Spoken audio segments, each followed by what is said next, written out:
President Trump said that the nuclear stockpile was completely and totally obliterated. I did not receive an adequate answer to that question.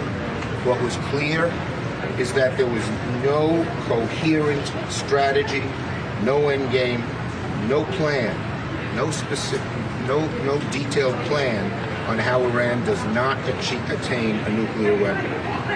Anyone in that meeting, anyone, if they're being honest with themselves, their constituents, their colleagues, would know that we need to enforce the War Powers Act and force them to articulate an answer to some specific questions and a coherent strategy right away.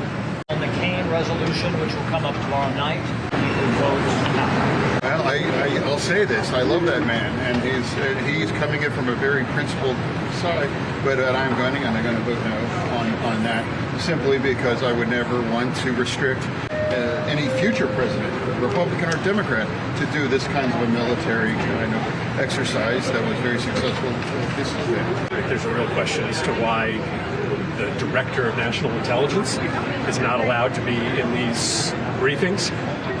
That's a question that we should get answered.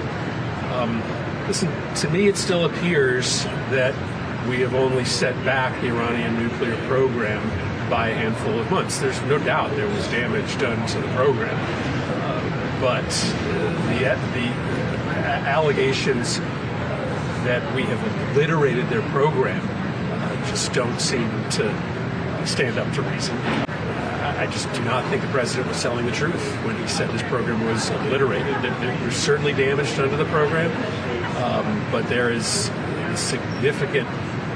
there's still significant remaining capability. If the president had come to Congress to get approval to authorize this mission, would he have had your vote? No.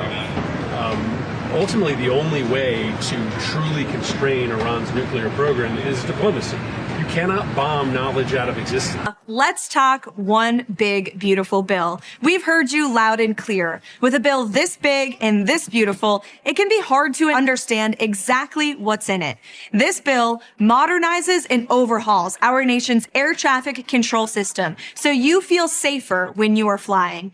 It gives a 15% tax cut to working families like yours, amounting to $5,000 per year. This bill increases the child tax credit for more than 40 million American families, ends taxes on tips, cuts taxes for overtime workers like law enforcement officers, slashes taxes on Social Security for our seniors, and that's just the start. We must pass this big, beautiful bill and usher in a new golden age for all Americans.